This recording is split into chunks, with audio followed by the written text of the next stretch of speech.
You'll still go as deep, but you won't be pushed out quite as far. So, yeah, I think do one click at high speed, see if that resolves that issue.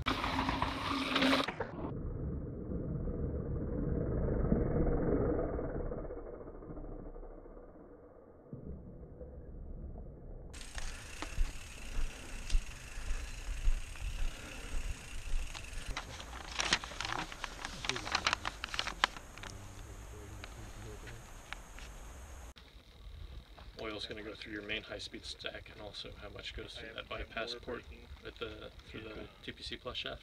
It's really noticeable if you turn that to if you turn up the low speed, you'll feel it engage. Like the TPC plus. Yeah. That's what I like thought. When it's full open, push on it. Like I can't feel it engage, but as soon as I turn it up a few clicks, you'll feel it.